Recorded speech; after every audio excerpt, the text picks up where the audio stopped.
கன்னிராசி அன்பர்களுக்கு போட்டிகளில் வேகம் தேவை.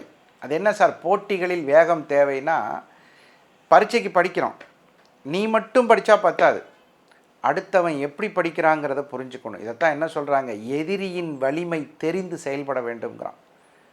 லேசாக நினச்சிடக்கூடாதுப்பா அப்படின்னு சொல்லுவாங்க.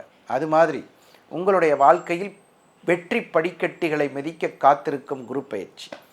11ஆம் இடத்தில் இருக்கக்கூடிய குரு ஒரு ஜாதகத்தில் 11ஆம் இடம் மாதிரி ஒரு அற்புதமான இடம் இல்லைங்க. நினைச்சதை ஜெயிக்கணும்னா 11ஆம் இடம் பலமாக இருக்கணும். இப்போ இந்த 11ஆம் இடத்துக்கு அதிபதி உங்கள் வீட்டில் 11ல் குரு. அப்போது புதன் வீட்டில் சந்திரன், சந்திரன் வீட்டில் குரு பகவான், குரு வீட்டில் சனி பகவான், அதை குரு பார்க்கின்றார். அற்புதமான காலகட்டம், மன அமைதி கிடைக்கக்கூடிய நல்ல காலம். சேர்த்து வைத்த பணம் முறையான செலவுக்கு சுப செலவாக மாறும். ஏதாவது காசு சேர்த்து வச்சுருந்தீங்கன்னா வீடு மண்மனை யோகங்கள், தங்கம் மோதிரம் வாங்கி போட்டுக்கலாம். இந்த மாதிரி நல்ல விஷயங்களுக்கான குரு பயிற்சி மிகச்சிறப்பாக இருக்கிறது. ஆன்லைனில் அப்பாயின்மெண்ட் வேணுங்கிறவங்க கீழே இருக்கிற நம்பரில் வாங்கிக்கோங்க.